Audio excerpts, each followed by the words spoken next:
Nous avons le secret d'un bon réveil. Retrouvez 9h50 le matin avec les literies Technilat. Technilat, depuis plus de 30 ans. Retrouvez 9h50 le matin avec Nature House, suivi diététique pour perdre ses kilos. Nature House, plus de 25 ans d'expérience dans la perte de poids. Bonjour, 9h50 le matin, votre rendez-vous quotidien au cœur de l'Île-de-France. Nous sommes aujourd'hui dans les Yvelines, un département indissociable de Louis XIV et de Versailles, bien sûr. Mais l'histoire du roi Soleil, c'est aussi Louvciennes, Saint-Germain-en-Laye, Marly-le-Roi. Nos invités nous emmènent aujourd'hui sur les traces de Louis XIV à travers les Yvelines.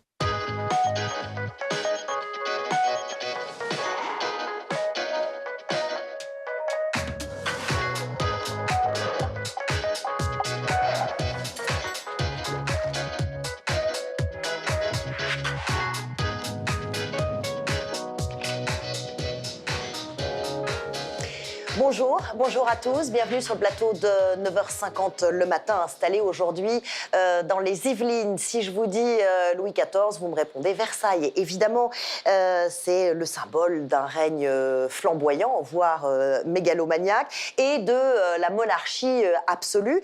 Mais Louis XIV a eu une vie bien au-delà des ors de Versailles, au château de Saint-Germain-en-Laye, où il est né, au château de Marly, où le roi aimait fuir l'agitation de la cour et inviter ses amis, ou encore à la maison de Saint-Cyr, maison royale de Saint-Cyr, construite à la demande de sa favorite. Historiens et spécialistes sont avec nous aujourd'hui pour suivre les pas de Louis XIV à travers les Yvelines. Vous êtes mes guides. Corrigez-moi si historiquement, parfois, il y a des inexactitudes. Je vous fais confiance. Géraldine Chopin, bonjour et bienvenue. Directrice du musée promenade de Marly-le-Roi, Louvciennes. Marly-le-Roi, c'est le domaine intime et festif aussi de Louis XIV, où quelques invités triés sur le volet privilégiés étaient conviés. Il n'en reste aujourd'hui que le parc et quelques statues. C'est aussi la machine de Marly, la 8e merveille du monde. On va découvrir ensemble ce que c'est. Thierry Algrin, bonjour. Bienvenue sur ce plateau, architecte en chef des monuments historiques en charge du domaine de Marly dont on parle. Votre mission, c'est conserver et restaurer ce parc. L'architecture, en tout cas, c'était une passion qu'avait Louis XIV, passion que vous partagez à quelques siècles de distance. Agnès Valk, bonjour et bienvenue. Louis XIV avait ses lieux de prédilection, ses distractions préférées et un grand amour des femmes. Elles ont beaucoup compté dans sa vie, de la Vallière, Montespan maintenant, des femmes de tête, des femmes de lettres. Louis XIV était un grand séducteur. On va en parler ensemble puisque vous êtes historienne, professeure d'histoire moderne à l'université d'Artois, c'est à Arras, et spécialiste du couple et du mariage. Vous êtes notamment l'auteur de Duel pour un roi, Madame de Montespan contre Madame de Maintenon. On va parler de ces deux femmes que tout oppose et qui se sont disputées le cœur du roi. Étienne Faisan, bonjour. Docteur en histoire de l'art, chargé des recherches autour des jardins et du domaine de Saint-Germain-en-Laye. Saint-Germain-en-Laye, résidence royale, où est né Louis XIV. Vous nous parlerez de ce château qui est resté trop longtemps dans l'ombre de Versailles. Enfin, Mathieu Davigna, bonjour. Bienvenue, historien spécialiste du règne de Louis XIV, directeur scientifique du Centre de recherche du château de Versailles. Et vous êtes également conseiller historique sur la série télévisée Versailles, qui rencontre un grand succès. Louis XIV est sans doute le monarque le plus mondial, enfin le plus connu à travers le monde et qui a le plus inspiré les réalisateurs. Vous nous direz pourquoi il nous fascine autant. Louis XIV, qui a hanté nos livres d'histoire, c'est le monarque cité par les étrangers, je le disais. Tout le monde connaît Versailles, évidemment, mais connaissons-nous vraiment Louis XIV, le roi Soleil? Attention, c'est l'heure de l'interro. Si je vous dis Louis XIV, vous pensez à quoi? Roi de France. C'est l'ancien roi de la France. Louis XIV, le roi Soleil. Le roi Soleil. Château de Versailles, Lully. Un roi qui a débuté très jeune et qui a vécu longtemps, qui a influencé l'histoire de France. Les classiques, quoi. Est-ce que vous savez où il est né? Non. Non? Même pas une petite idée Non. Mais En France? Ah, ça sent la question piège. J'imagine que vu que c'est un roi, il a dû naître au Louvre. Non, on n'a aucune idée. Dites-moi. Reims. Pas loin du château de Versailles, non? Ouais, j'ai pas envie de dire Versailles, c'est trop simple. Paris, ça serait peut-être trop évident, non, je l'ignore en fait. Saint-Germain-en-Laye. Non, mais c'est pas loin de Versailles en même temps. Propos recueillis par Léo Brachet, Margot Bétou. Louis XIV qui est né à Saint-Germain-en-Laye en 1638, le 5 septembre 1638 très exactement. Étienne Faisan, c'est une naissance très attendue et presque miraculeuse. Hein. Tout à fait, c'est ce qu'on a dit, c'est ce que les contemporains ont pensé. On attendait vraiment avec une grande impatience depuis quelques années déjà. Pourquoi? Il faut rappeler que la reine est née en 1601, elle a 37 ans. Ce qui est quand même un âge assez avancé. Et surtout, on attend, le royaume est dans une situation très compliquée en 1638, et un dauphin, un héritier du trône, c'est un gage de stabilité pour la France, donc on l'attend avec particulièrement d'envie. Oui, et il y a une mésentente du couple royal, il y a des fausses couches, c'est compliqué. C'est ce qu'on dit, effectivement, ça a été particulièrement compliqué à concevoir, mais finalement ils ont trouvé apparemment, puisqu'en 1638 cela a marché, et 2 ans plus tard, exactement pratiquement jour pour jour, il y a eu un deuxième fils qui a définitivement assuré l'avenir du royaume et qui est né également à Saint-Germain en septembre 1640. Bon, l'enfant qui paraît enfin, pourquoi Louis XIV naît à Saint-Germain-en-Laye et pas dans une autre demeure royale? Déjà, il faut rappeler que Saint-Germain-en-Laye est une des principales résidences royales de la couronne. Depuis quand? Depuis au moins le XIVe siècle, Saint-Germain est l'un des séjours favoris des rois.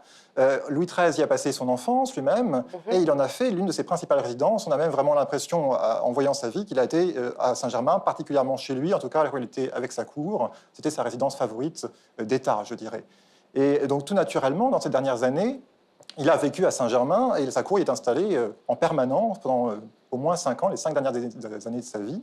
Et donc Louis XIV naît à Saint-Germain, qui est au demeurant un site qui est particulièrement approprié pour un enfant, car Saint-Germain est réputé pour son bon air. On a la santé lorsqu'on vient à Saint-Germain. C'est à 20 km de Paris. Exactement, on est loin de la pollution parisienne, des mauvaises odeurs, des bruits de Paris.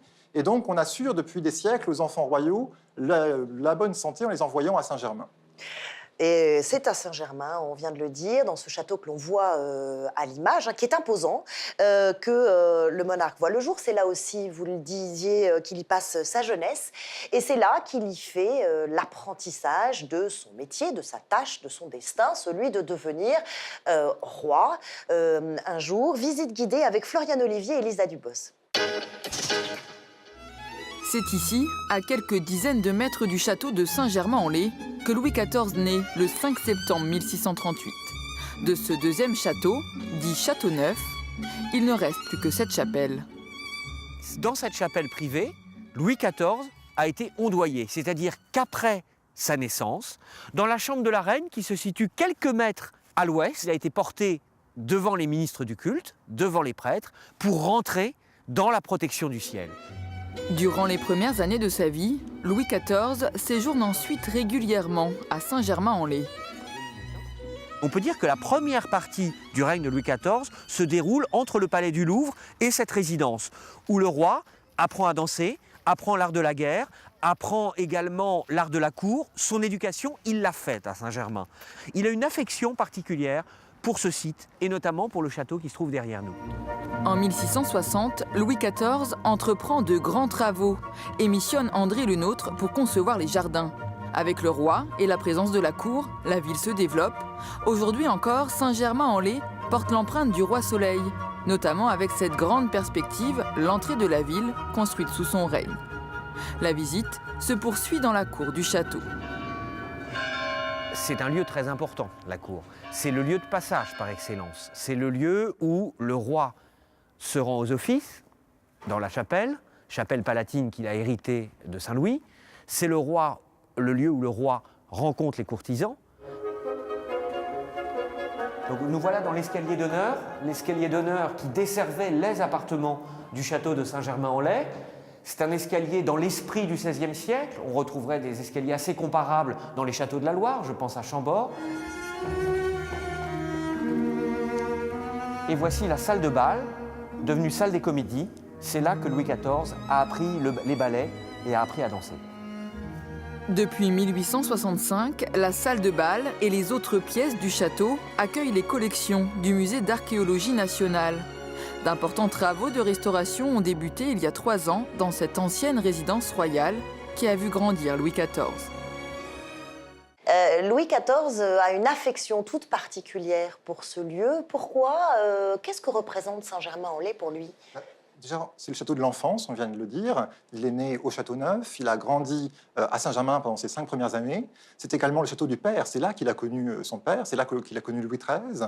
Et puis c'est aussi un lieu qui l'a marqué définitivement, je crois, en 1648 et 1649. La Fronde. Lorsque, durant la Fronde, les Parisiens se révoltent et la cour, par 2 fois, la première fois en septembre 1948 et la deuxième fois dans la nuit en janvier 1649, s'enfuit de Paris et on trouve refuge à Saint-Germain, qui retrouve l'une de ses caractéristiques essentielles depuis des siècles maintenant, c'est d'être près de Paris, très près de Paris, et en même temps très loin de Paris, parce que les Parisiens ne peuvent pas y aller facilement. Il y a la Seine qu'il faut franchir par plusieurs fois pour arriver jusqu'à Saint-Germain, et on est dans une place de sécurité à Saint-Germain.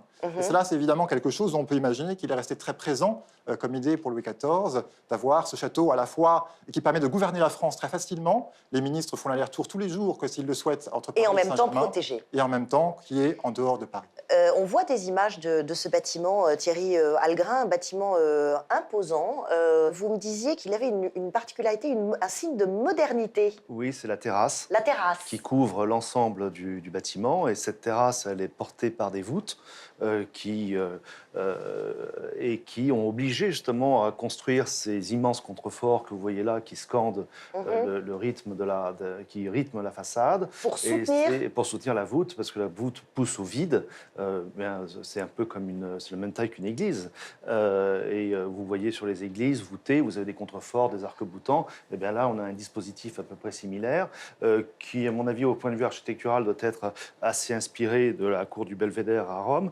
Mais l'objectif était d'avoir cette terrasse pour avoir un point de vue. Et ça, c'est extrêmement moderne. Oui. C'est extrêmement moderne. Le motif de la terrasse sera maintenant une quête pour tous les architectes, et pas seulement depuis Le Corbusier. La terrasse, ça fait moderne, ça fait italien. Et ça, nous avons, autant à Versailles, nous allons avoir aussi des effets de terrasse, mais cachés derrière des balustrades, des choses un peu factices. Là, pour la première fois, on a une terrasse accessible et qui permet de jouir du point de vue sur la forêt et sur les jardins. Il a fait beaucoup de travaux à Saint-Germain, des travaux d'agrandissement. Le Nôtre, Le Brun, Mansart, ce sont des noms qui sont souvent associés à Versailles, que tout le monde connaît, mais qui ont également travaillé à Saint-Germain. Exactement. Ouais. Après l'ouvrage principal qui est de François Ier et de son architecte Chambige, mais ensuite, effectivement, Levaux et Mansart ont continué en tant qu'architecte du roi à travailler sur le site, sur le domaine, le nôtre également sur la grande terrasse, mais cette fois la terrasse de jardin, celle qui borde la Seine, ne confondons pas. Et les travaux des architectes pour Louis XIV sont essentiellement de gonfler, en quelque sorte, créer des pavillons aux angles qui ont été détruits lors d'une restauration par l'architecte Millet sous Napoléon III. Le 20 avril 1682, bien avant même que les travaux d'agrandissement du château de Saint-Germain ne soient terminés, la cour part définitivement pour Versailles. Pourquoi Versailles? Pourquoi ce choix? Pourquoi quitter Saint-Germain? Alors évidemment, c'est très compliqué, on n'est pas dans l'esprit du roi, mais c'est manifestement déjà un choix qui a été très compliqué pour lui à faire, qu'il a tardé à faire. Il a hésité. On voit encore que dans les années 70, on pense à rester à Saint-Germain et de faire de Saint-Germain une résidence majeure de la couronne, comme elle l'était déjà, mais qui aurait été le Versailles, finalement, que l'on connaît dans l'usage quotidien. Et finalement, il prend la décision assez tardivement, il l'annonce en 1678. Manifestement, l'un des problèmes est que la ville est très peu adaptée, il y a déjà des bâtiments autour, beaucoup de constructions anciennes. Les courtisans ont beaucoup de mal à se loger à Saint-Germain, qui est une ville très compliquée. Et on voit par exemple que dès les années 1660, l'ambassadeur de Savoie nous dit qu'il déteste aller à Saint-Germain. C'est un endroit qu'il ne recommande à personne, mais qu'il est obligé parce que le roi s'y aime. Et donc on voit qu'il y a la volonté de Louis XIV... Mais c'est le roi qui prend tout de même la décision... ...a porté longtemps, et puis finalement il se résout, il se décide à quitter Saint-Germain. Mais en même temps, il faut souligner qu'il ne décide pas d'abandonner Saint-Germain en 1682 et en 1678. Il veut faire de Versailles sa résidence principale, mais il compte bien revenir à Saint-Germain, c'est désormais très clair. Il veut revenir séjourner de temps en temps à Saint-Germain. Et c'est ce qui va se passer durant toutes les années de son règne. Il va y séjourner? Eh bien non, il y a eu un événement qu'il ne pouvait pas prévoir, qui est une révolution, pas en France, mais en Angleterre, qui a renversé Jacques II, son cousin germain.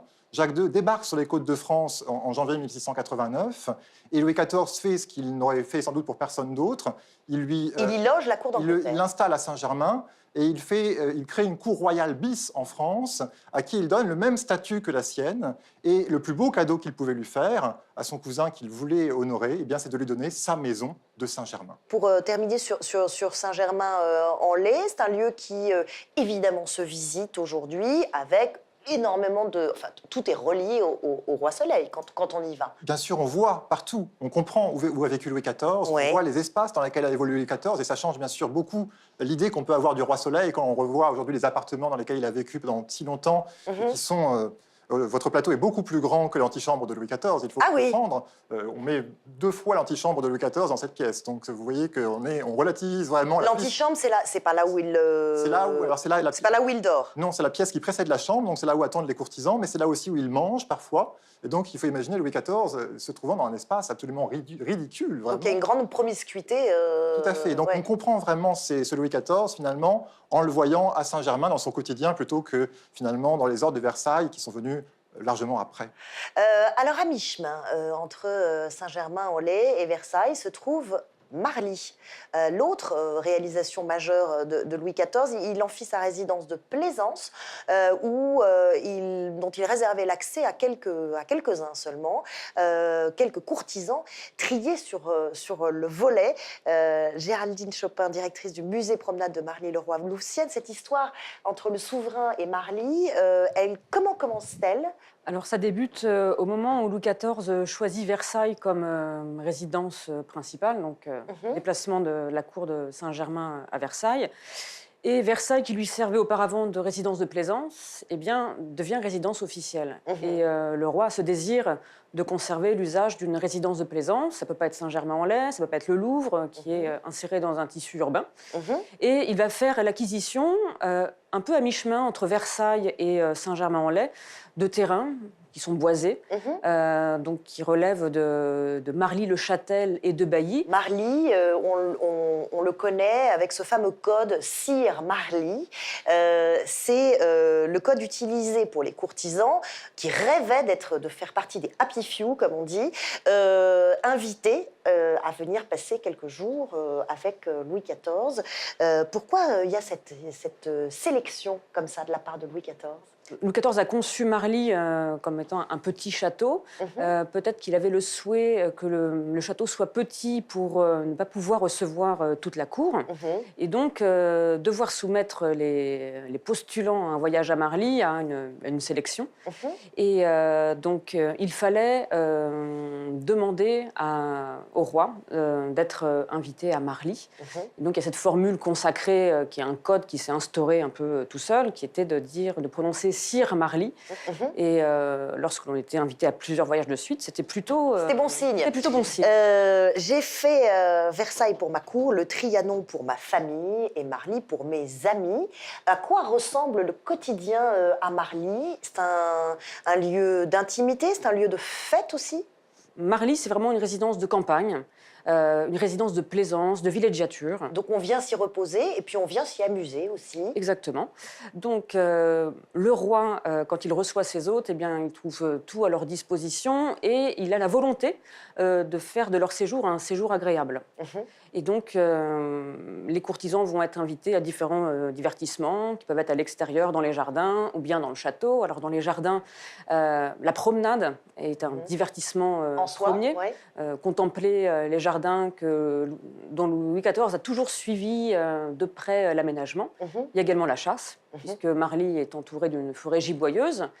Et dans les différents bosquets, on peut trouver des divertissements. Alors, il y a notamment la Grande Escarpolette, qui est une balançoire géante où les courtisans se balancent. Ce sont bien sûr des adultes. Mais il en a fait presque un parc d'attractions. Il y a même peut-être pas jusque-là, mais oui, il y avait ça. Et notamment la ramasse, qui était un peu l'ancêtre des montagnes russes. Ben c'est ça. Oui, et dans un vallon escarpé du domaine, il y avait un dérail en bois qui était posé sur le sol. et un chariot à roulettes qui était propulsé pour amuser les invités du roi. Donc ça a été fermé au bout d'un moment parce que c'était quand même assez dangereux. Sur le plan architectural, à quoi on dit que Marly et son domaine étaient un joyau. Pourquoi c'était un joyau? À quoi ça ressemble? Parce qu'il n'en reste quasiment rien aujourd'hui. Hein. C'est d'abord une composition paysagère magistrale, de contraintes très fortes. Les architectes, le nôtre pour les jardins et Jules Ardouin pour l'architecture, ont vraiment œuvré en tirant de ce site une quintessence. Alors, ce qu'on voit là, c'est des images virtuelles. Oui. Parce qu'il n'en reste pas grand-chose. Hein, il reste le parc et quelques statues. Mais on a une reconstitution en 3D de ce bâtiment. Alors, des bâtiments qui étaient construits de façon très modeste, malgré cette opulence. En fait, il faut savoir que c'était de la maçonnerie brute, de la maçonnerie juste enduite, et que tout le décor de marbre et de dorure était un décor factice, peint. C'est un trompe-l'œil, en fait. C'est un trompe-l'œil à l'italienne, en quelque sorte, et dont les cartons ont été donnés par le Brun. Donc plus d'argent dans les caisses, et on fait un beau château, mais pour de faux, oui, comme diraient les enfants. Exactement. Mais cela dit, d'une règle générale, j'aime bien l'idée que ces terrains, que ce soit à Versailles, que ce soit à Fontainebleau ou Marly, étaient quand même pas les plus beaux. C'était des terrains, on va dire, pourris. L'administration étant très regardante, les dépenses étaient quand même contrôlées. Et ce qui est génial, que ce soit à Versailles ou à Marly, c'est de ces contraintes d'assainissement. Donc il faut drainer les terrains, il faut recueillir l'eau, et on en fait un motif architectural, un motif de composition absolument spectaculaire. Le Grand Canal à Versailles, qui est l'héritier du canal de Fontainebleau, et ici à Marly, le miroir. C'est des travaux dont on n'a pas idée, hein, c'est des travaux... Oui, si, les anecdotes, par exemple, on sait que la pièce d'eau des Suisses a coûté la vie par des problèmes d'infection, de paludisme. Les moustiques des marais ont décimé les Suisses qui étaient chargés de creuser ces pièces d'eau. Ce qu'il faut retenir, c'est que c'est donc une composition paysagère. On a même commencé l'aménagement du site en rasant une colline de façon à dégager l'horizon. Et le tout a été aménagé avec cette constante qui est l'eau. D'ailleurs, quand on regarde les plans et la documentation est extrêmement importante, parce que il y a des petits bosquets, il y a quelques bosquets, justement là où étaient ces récréations. On peut en voir quoi, nous, les visiteurs? De l'ensemble, le vallon. La pièce d'eau centrale, le miroir, et bien sûr l'abreuvoir en contrebas, qui était décoré des fameux chevaux de Coustou, qui ont été déplacés à la Révolution aux Champs-Élysées, qui sont maintenant au Louvre, remplacés à la fois aux Champs-Élysées et à la fois à Marly par des copies en résine. Et puis il y a cette fameuse 8e merveille du monde. C'est un projet, la machine de Marly, c'est un projet hydraulique, voulu par Louis XIV pour acheminer l'eau, vous en parliez, de la Seine jusqu'aux fontaines de Marly. Il voulait quoi? Il voulait dompter la nature, Louis XIV? Alors déjà, il voulait pouvoir avoir des jeux d'eau dans ses jardins. Donc à Marly, comme vous l'avez dit, il y a de l'eau de ruissellement qui permet d'avoir des grandes pièces d'eau. Mais ça ne suffit pas à Louis XIV. Il veut des bouillons, des jets d'eau, des girandoles, des grosses gerbes. Et donc pour ça, il va profiter du dénivelé que représente Marly, ce vallon relativement encaissé. Et à partir de grands réservoirs qui existent encore, qui sont placés en amont du domaine, eh bien, il va pouvoir faire réaliser des fontaines avec différents jets d'eau. Quelle folie des grandeurs, tout de même, à Versailles, mais aussi à Saint-Germain et à Marly, d'ailleurs. On l'a dit, hein, les femmes ont beaucoup compté dans la vie de Louis XIV. Il y a des femmes clés. Combien? Beaucoup? Est-ce que vous avez une idée du nombre de femmes, de maîtresses, d'enfants légitimes, illégitimes du roi Soleil? Interro encore et réponse des Franciliens. Et est-ce que vous avez une idée du nombre de femmes qu'il a eu dans sa vie? Oh là là, maximum. Sa réputation n'est plus à faire. C'était un bon séducteur? Bah ça va, ça va. Disons que je pense qu'il se débrouillait, quoi. Ouais, je sais pas, Il a vécu combien de temps? Vu la totalité de son règne, du fait qu'il ait commencé jeune, petit calcul comme ça, au moins 300, 400. 300 maîtresses? Ah non, un peu moins quand même. Bah ça va vite, hein. Je sais pas pour vous, mais quand vous commencez jeune, vous voyez, il y a 300 jours par an, sachant que c'est le roi, et pour en avoir une ou deux par 2 jours, ouais, ça va vite. Hein. Si vous étiez roi, vous, ça aurait pas chômé, quoi. Non, mais il y a 52 semaines par... vous voyez, ça va vite finalement, même une par semaine, ce qui est pas... Bon, je sais pas, peut-être 150. Non? 150? Bon, ça pourrait, non?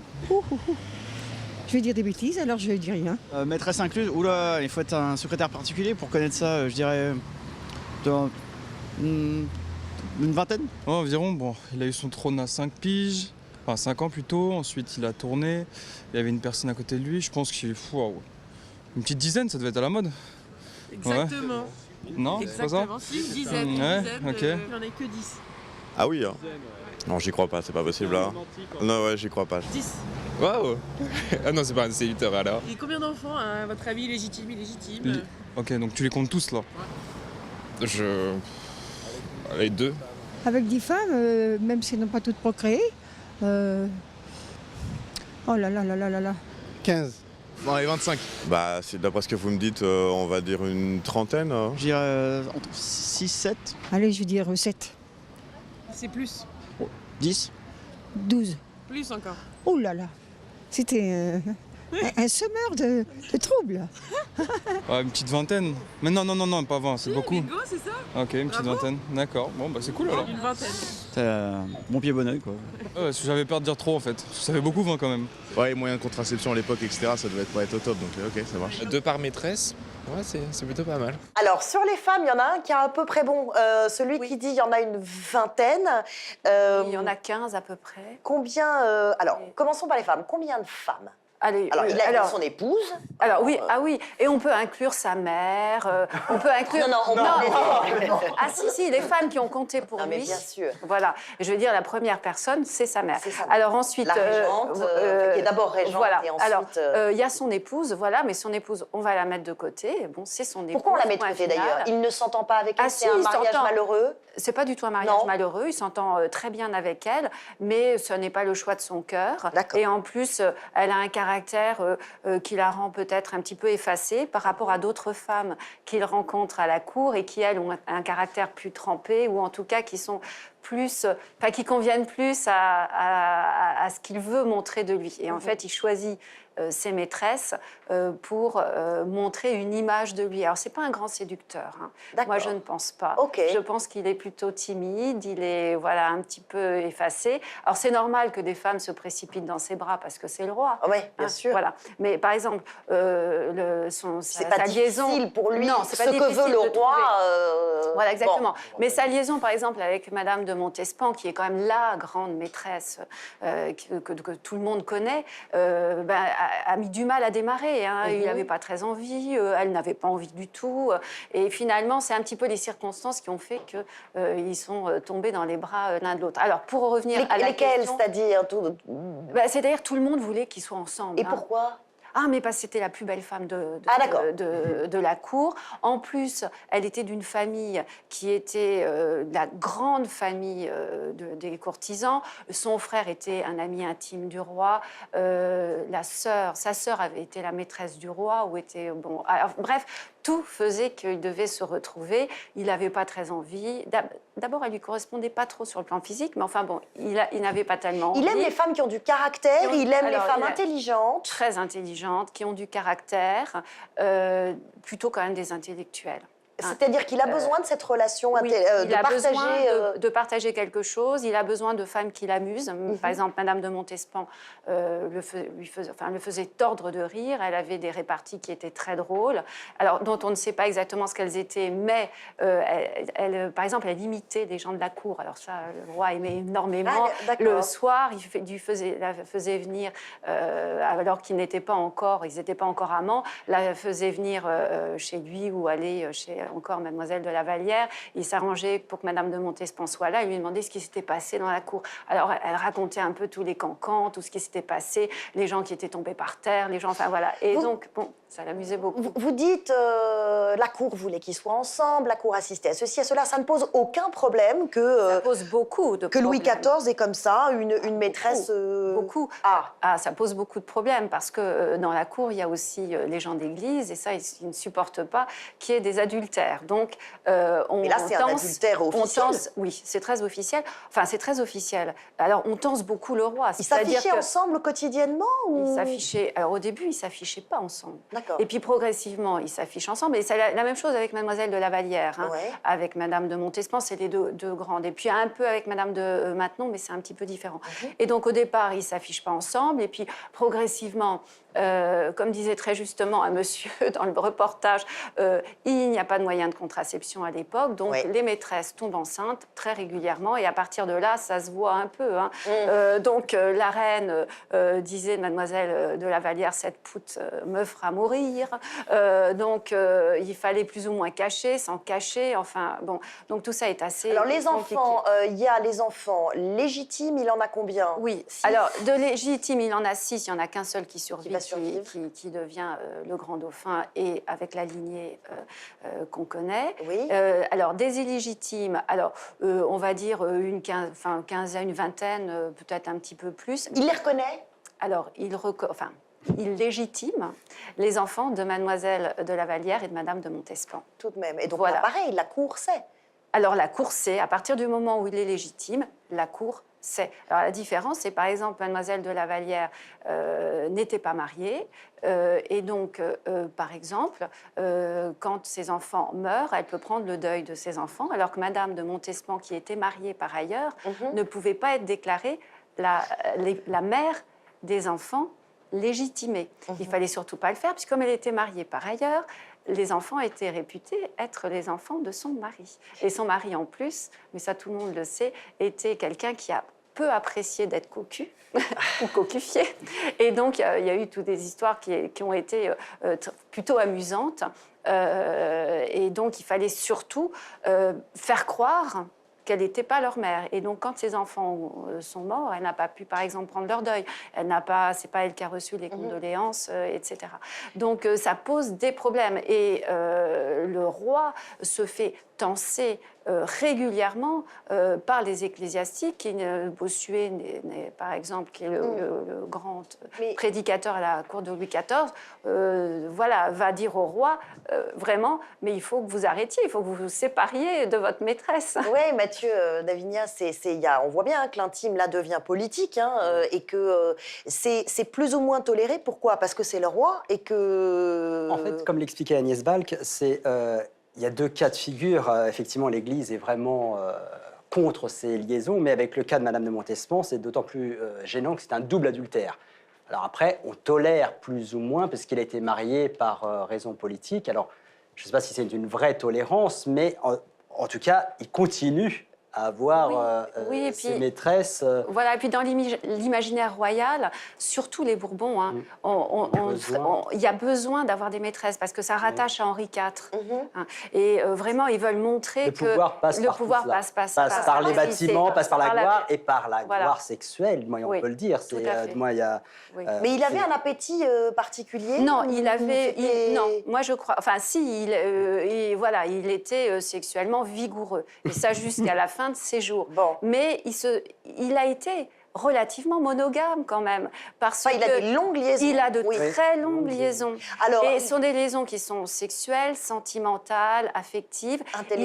Intellectuelles. Il apprécie beaucoup ses bâtards légitimés. Donc c'est plutôt quelqu'un qui va vers la monogamie. Et il les traite plutôt bien, ses maîtresses. Il les traite plutôt bien. Enfin, oui. Ouais. Il va tomber éperdument amoureux de Madame de Maintenon, qui n'est autre que la gouvernante des 7 enfants qu'il a eu avec Madame de Montespan. C'est le coup du papa qui s'en va avec la nounou, quand même. C'est un grand classique. Oui, sauf que la nounou est plus vieille que lui. Donc c'est plutôt Mary Poppins. Oui, c'est ça. Voilà.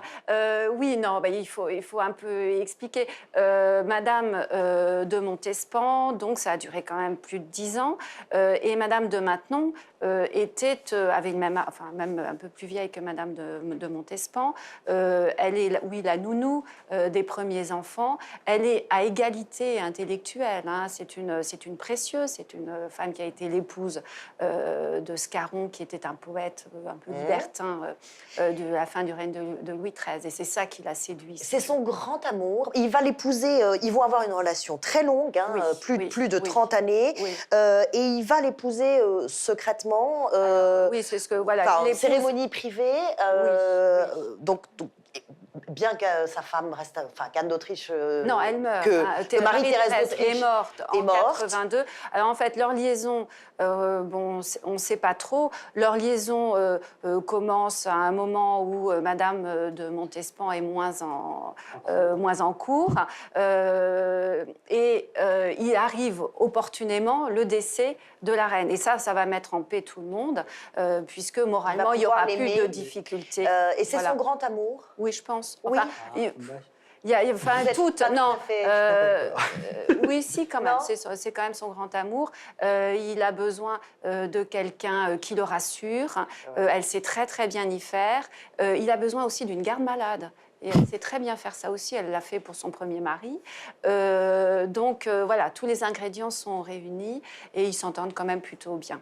Mais est-ce que c'est le grand amour, ça? Alors, Moi, c'est Madame de Montespan. Si on parle vraiment d'amour... Non, d'amour sexuel, Madame Montespan, ils vivent bourgeoisement, en fait, pendant 30 ans. Ils sont mariés. Oui. Et c'est vraiment un couple bourgeois qui vit... On ne s'en rend pas compte, mais la façon dont Louis XIV vit, c'est quasiment notre manière de vivre. Regardez ses amours, il a plusieurs femmes dans sa vie. Les présidents ont continué après, hein. Ils ne se sont pas gênés. Voilà. Ils se sont pas donc, gênés. il y a une certaine modernité qu'on n'imagine pas et qui participe de la nostalgie. On avait fait une émission aussi sur la gastronomie à Versailles, que nous avions tournée dans le potager du roi. Et c'est aussi à la cour de Louis XIV qu'est née la grande gastronomie française telle qu'on la connaît aujourd'hui. C'est tout ça. Hein, c'est-à-dire qu'à l'époque de Louis XIV, et ensuite, parce que les gens ont tendance un petit peu, Versailles, c'est le XVIIe, le XVIIIe, c'est Louis XIV, Louis XV, Louis XVI, il y a sont héritiers toutes les grandes manufactures, tout ce qu'a créé Colbert, Saint-Gobain, les Gobelins, toutes ces grandes institutions, les arts et métiers. Alors, ce n'était pas ce nom-là, mais ce sont les grandes institutions, l'Académie des sciences. On a les fortifications. Et qu'on retrouve l'Académie d'architecture, toute l'Académie d'architecture, de danse. Et c'est vrai que tout cela est né à cette époque-là. Et donc, on en est héritier aujourd'hui et on en est très fiers. Alors évidemment, Versailles et les autres résidences royales symbolisent tout ce patrimoine français et on s'y retrouve, on retrouve tous les savoir-faire français. Vous êtes aujourd'hui conseiller notamment pour la série télévisée Versailles. Quel est votre rôle? Est-ce que c'est essentiellement d'assurer une vraisemblance, voire une exactitude de tout, hein, des décors, des costumes, des mots qu'on emploie Alors, une vraisemblance, il faut savoir que c'est une fiction historique et donc le terme de fiction prévaut sur l'histoire. Et donc, on va dire que les grandes lignes historiques sont respectées. Après, c'est libre aux scénaristes de donner... J'essaie d'apporter des conseils. Je donne les conseils et après ils disposent. Mais c'est vrai que c'est la fiction qui prime. Alors en revanche, ils ont fait un travail extraordinaire, c'est vrai, pour tout ce qui est costume, pour tout ce qui est décor. Et là, on est dans l'exactitude. On ne peut pas être dans l'exactitude dans le sens où si on veut être dans l'exactitude des costumes, on n'a pas les moyens, même si c'est la série la plus chère de France. Si on veut réaliser le costume de Louis XIV, en termes de savoir-faire, même si tous les costumes des personnages principaux sont faits à la main, ont un coût extrêmement onéreux, la chef costumière, qui est une des meilleures costumières de France, le savait. Et elle m'a dit, écoute Mathieu, je veux bien me tromper, mais je veux savoir où je me trompe. Mais si on veut faire, il y a des coûts chez Il y a une documentation là-dessus. Il y a des documentations, il y a des archives, etc. Mais on ne va pas mettre du fil d'or partout. C'est-à-dire que c'est des filigranes, c'est des diamants sur les vêtements, ce sont des pierres précieuses, ce sont des... Donc, tout est surdimensionné et ce sont des techniques qu'on ne maîtrise plus forcément. Où est-ce que le grand public peut, au-delà de la visite classique de Versailles, est-ce qu'il a accès aux livres de recettes de cuisine, aux costumes d'époque, aux tissus d'époque? On peut voir ça, non? Alors, les costumes ont tous disparu malheureusement. Pour le système de la Cour de France, on avait ce qu'on appelait la réforme, c'est-à-dire qu'à chaque fin de saison, les rois changeaient, les reines changeaient. Et on jetait tout? Non, c'était redistribué aux membres de la maison royale et qui les revendaient en fait. Soit ils les conservaient, c'est pour ça qu'on a quelques costumes qui peuvent apparaître de temps en temps dans les collections privées, mais sinon, ce sont des gens qui dépeçaient et qui revendaient parce que ça coûtait très très cher les tissus. Pareil pour le mobilier a été dispersé au moment de la Révolution et même le mobilier qu'on avait à la Révolution, à la rigueur, aujourd'hui on n'imagine pas garder son lit parce qu'un roi est moderne, donc il change de son habitat régulièrement et tout ça est revendu par les membres de la famille royale, les membres de la maison du roi qui sont récipiendaires de tout ça et qui se font des fortunes. Ça fait partie de ce qu'on appelait les droits de charge et donc ça permet de se faire un peu plus d'argent lorsqu'on servait le roi. Qu'est-ce que... on vient de parler du succès de cette série.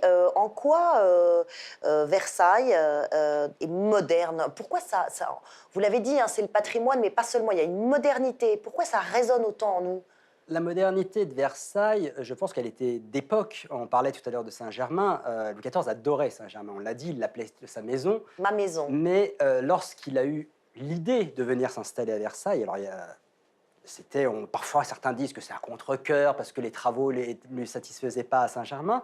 Néanmoins, il a voulu de ce qui existait le plus moderne à Versailles à ce moment-là. Et la nouveauté, c'est le concept. C'est d'installer vraiment la cour, le gouvernement en un seul et un même lieu. Donc ça devient une résidence principale, elle ne devient pas la capitale.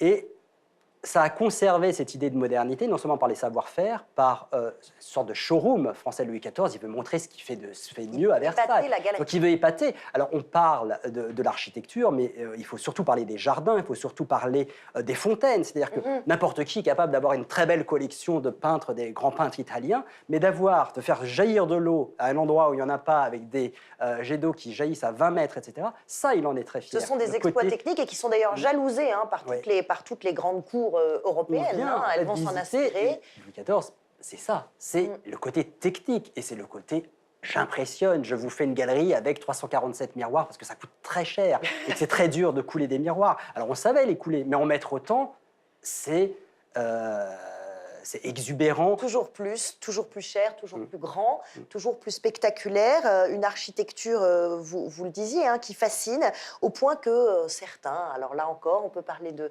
nostalgie, de kitsch, mais ils veulent reproduire cette grandeur. Regardez ces images de ce château, Louis XIV, mais construit en 2011 à Louvciennes. C'est le seul château construit comme ça, de cette taille, depuis plus d'un siècle, vendu 275 millions d'euros. Un roi inconnu, un mystérieux acquéreur du Moyen-Orient. Ça vous fait sourire ou vous trouvez ça bien que certains, s'ils ont des millions à dépenser, après tout, pourquoi pas On ne sait pas comment était Versailles. Aujourd'hui, on critique beaucoup l'or sur Versailles, mais on n'imagine pas Louis XIV se faisant construire quelque chose qui est déjà patiné. Il faut que ça se voie. Et à ce propos, ce qui est très, très bien vu dans la série que vous évoquez, c'est que Louis XIV a vécu dans un chantier permanent. Tout le temps. Dans les échafaudages, les tréteaux, les auges de plâtre, il y en avait partout. Oui. On partait à Fontainebleau pour pouvoir, pendant une saison, pendant la chasse notamment, et le temps qu'on le monte, les décors...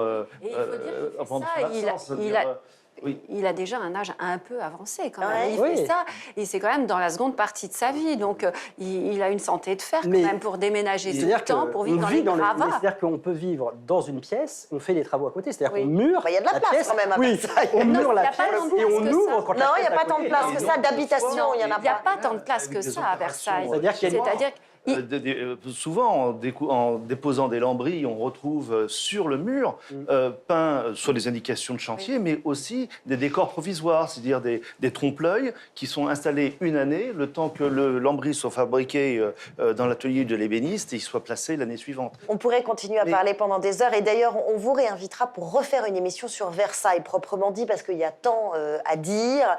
Mais c'est vrai que c'était intéressant aussi de se balader ailleurs dans les Yvelines, Yvelines et de faire découvrir ces autres lieux aux téléspectateurs, aux franciliens. Je voudrais vous remercier tous, en tout cas, d'être venus partager avec nous votre savoir et votre passion pour Louis XIV. Merci à tous. Merci à Léo Brachet également et à Margot Bétou qui ont préparé cette émission. 9h50 le matin, c'est tous les jours. C'est sur France 3, Paris, Île-de-France. Je vous souhaite une excellente journée et puis allez visiter ces jardins, ces châteaux. Voilà, c'est toujours des très belles destinations en Île-de-France. Très bonne journée à tous.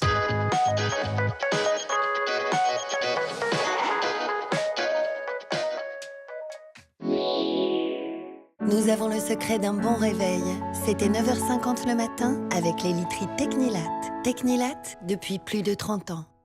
C'était 9h50 le matin avec Naturhaus, suivi diététique pour perdre ses kilos. Naturhaus, plus de 25 ans d'expérience dans la perte de poids.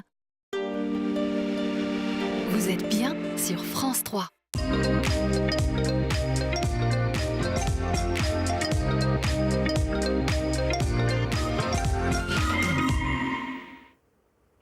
Bonjour à toutes et à tous, j'espère que vous continuez de passer une très bonne matinée sur France 3, Paris, Île-de-France. Merci de rester fidèle à Face à Face. Notre invité ce matin fut l'ami et le confident de très nombreux écrivains du XXe siècle. Et il a imaginé dans son dernier livre un dialogue entre Céleste Albaret, qui fut la gouvernante de Proust, avec le grand écrivain Françoise Sagan. Le livre est intitulé « Pour l'amour de Proust » et paraît aux éditions Albin Michel. Jean-Claude Lamy, bonjour, merci d'être avec nous. C'est un face-à-face entre Céleste Albaret et Françoise Sagan que vous avez imaginé. Vous avez connu les deux. Oui, j'ai bien connu les deux. Céleste Albaret, je lui ai rendu souvent visite dans sa villa de Méret, dans les Yvelines, près de Montfort-l'Amaury, où elle évoquait Proust dans sa vie intime. Et Françoise Sagan, eh bien, je la connaissais d'autant mieux. Vous avez été son premier biographe. Que j'ai été, oui, son premier biographe, et je me rendais chez elle très régulièrement. Et évidemment, nous parlions de Proust aussi dans ces différentes occasions, puisque son nom, Sagan, est tiré de la recherche. Alors imaginez un dialogue entre Céleste et Françoise Sagan. Ça paraît un peu surréaliste. Je ne sais pas si les deux se sont rencontrés. En tout cas, elle savait, Françoise Sagan, qui était Céleste, parce que Céleste est un personnage proustien qui est même présent dans l'œuvre de Proust. Oui, c'est Françoise qu'on retrouve effectivement dans la recherche, mais elles ne s'étaient jamais rencontrées.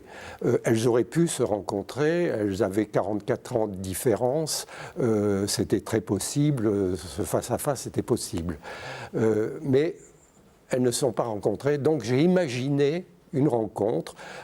C'est un roman, d'une certaine manière, un roman dialogué, où il y a beaucoup de vérité, mais il y a aussi quelques mensonges, et j'en ai profité pour... Ça, c'est l'imagination du romancier. C'est-à-dire que vous, les zones à remplir, vous les remplissez avec de l'imagination, mais avec une certaine logique de ce que vous pouvez imaginer, de ce que vous avez connu des deux. Oui, et puis il fallait aussi retrouver leur voix et le timbre de leur évocation quand elles discutent. Ouais. Et comme je connaissais bien donc, ces deux personnages, je pense avoir réussi à faire qu'elles se rencontrent d'une manière véridique. Alors justement, c'est presque un roman sonore. On pourrait même imaginer une pièce de théâtre, parce qu'on les voit toutes les deux échanger, parler. Évidemment, elles parlent de leur grand homme, Pour l'amour de Proust. Elles n'ont pas le même lien, l'une avec lui et l'autre avec lui.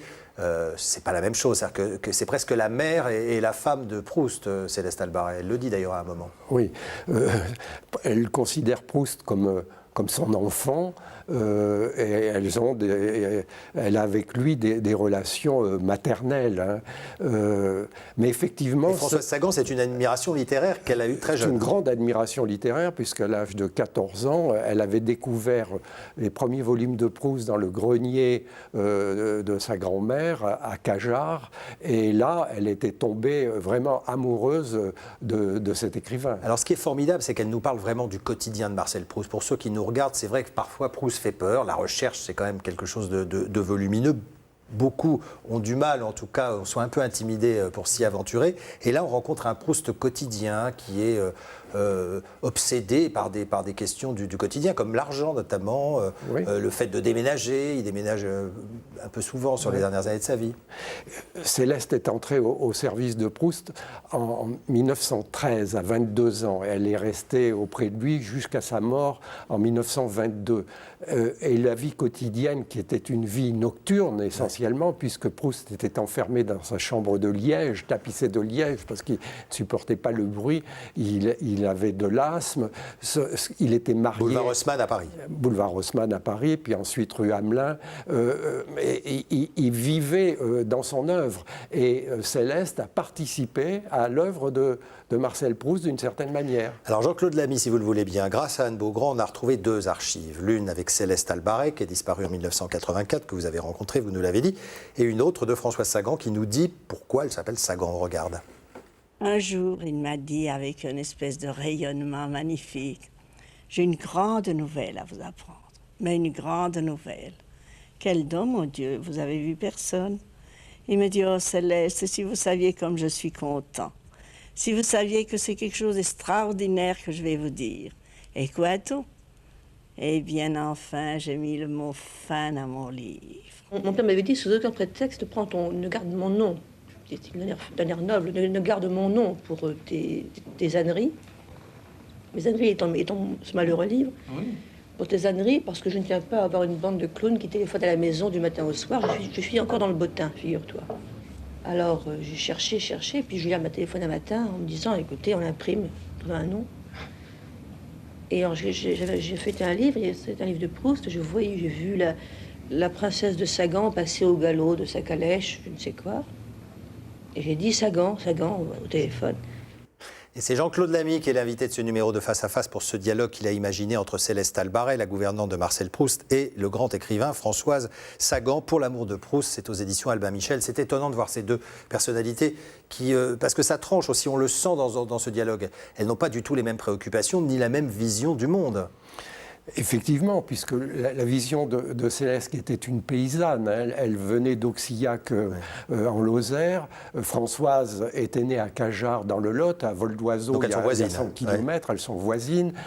Par ailleurs, les parents de Françoise Sagan habitaient boulevard Malesherbes, où ont habité les parents de Marcel Proust. Il y avait des liens. Françoise aussi, le prénom Françoise. Et Françoise, évidemment. Alors, j'ai voulu absolument les réunir, entendre leur voix. Se chamailler parfois. Elles se chamaillaient. Parfois, Françoise était piquante envers Céleste.